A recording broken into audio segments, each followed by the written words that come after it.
C'est une tradition qui s'est installée depuis son avènement à la tête du pays.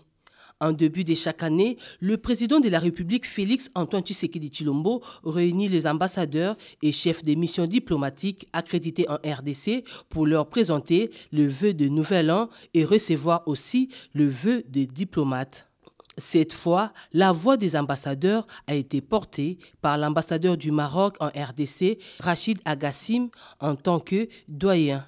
Ces derniers a rappelé que l'année 2024 a été marquée par 3 grands événements au plan diplomatique, à savoir l'élection de la RDC au Conseil des droits de l'homme pour les 2 ans en cours, le lancement officiel de la candidature de la RDC au Conseil de sécurité en tant que membre non permanent et le rôle notable joué par le chef de l'État en qualité de médiateur de la CEAC. Dans une allocution de 40 minutes, le président de la République, Félix Tshisekedi, a remercié les diplomates dont la plupart ont condamné en des termes clairs l'agression de la RDC par le Rwanda.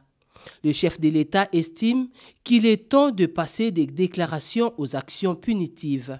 Nous avons pris note des condamnations émises par certains de nos partenaires à l'encontre du Rwanda pour son rôle dans la déstabilisation de l'Est de notre pays.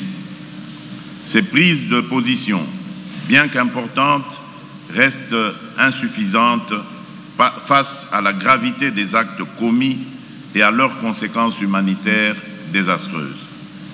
Les preuves accablantes présentées dans le rapport des experts des Nations Unies ne laissent aucune place au doute. Des sanctions concrètes et immédiates doivent être adoptées pour mettre fin à cette agression et prévenir une escalade régionale. Mais ces engagements ne suffisent pas. Nous attendons de la communauté internationale bien plus qu'un discours de solidarité. Ce dont la République démocratique du Congo a besoin de la part de ceux qui se considèrent comme ses amis, ce sont des actions décisives, d'un soutien concret et d'un engagement ferme pour répondre aux défis sécuritaires, économiques et humanitaires auxquels nous faisons face. La République démocratique du Congo ne demande pas de l'aide. Elle exige une solidarité juste et équitable, fondée sur le respect de sa souveraineté, de son intégrité territoriale et de ses droits fondamentaux. Ce soutien n'est pas une faveur. C'est une responsabilité collective dans la préservation de la paix et de la sécurité internationale. La communauté internationale doit maintenant transformer ces déclarations en actions tangibles et dissuasives.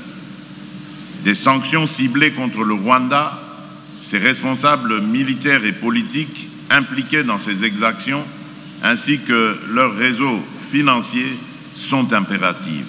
Par ailleurs, le président de la République a été très clair à l'endroit de ceux qui espèrent encore à une rencontre avec les terroristes du M23. Mais permettez-moi d'être parfaitement clair.